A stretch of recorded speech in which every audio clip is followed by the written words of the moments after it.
শস্য বীমায় দুর্নীতির অভিযোগে অবরুদ্ধ এশিয়ান হাইওয়ে।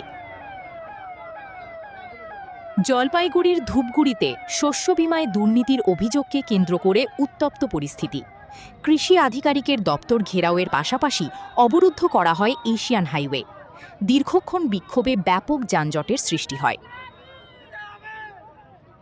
শস্য বীমায় ব্যাপক দুর্নীতির অভিযোগ তুলে মঙ্গলবার ধূপগুড়ি ব্লকের বিভিন্ন এলাকার কৃষকরা প্রথমে কৃষি আধিকারিকের দপ্তর ঘেরাও করেন।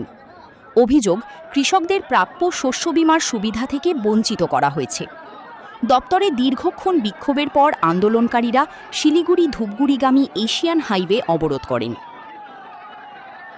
কৃষকদের একটাই দাবি, শস্য বীমায় হওয়া দুর্নীতির নিরপেক্ষ তদন্ত করে দোষীদের বিরুদ্ধে কঠোর আইনি ব্যবস্থা নিতে হবে।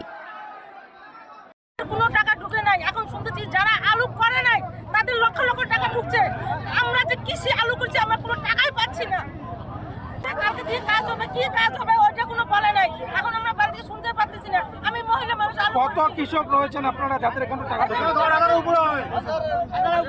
হাজার হবে। ওদের আমার কাগজ ভুল থাকে, আমার কোনো টাকা লাগবে না। এবার তোষণ অনুযায়ী এখানে যে জমির যে 2 বিঘা সে টাকা পাচ্ছে, 10 বিঘা সে টাকা পাচ্ছে, যে বড় লোক সে টাকা পাচ্ছে, গরিব মানুষ কোনো টাকা পায়নি। এখানে কাদের গাফিলতি বলে মনে করছেন? এখানে সবার গাফিলতি আছে। কাগজ এখানে জমা দিয়েছে, এখান থেকে কাগজ ডেলিভারি হয়েছে। এরাই কাগজ এখানে কি দুর্নীতি হয়েছে? কি বলছেন? দুর্নীতি হয়নি, দুর্নীতি 100% হয়েছে এখানে।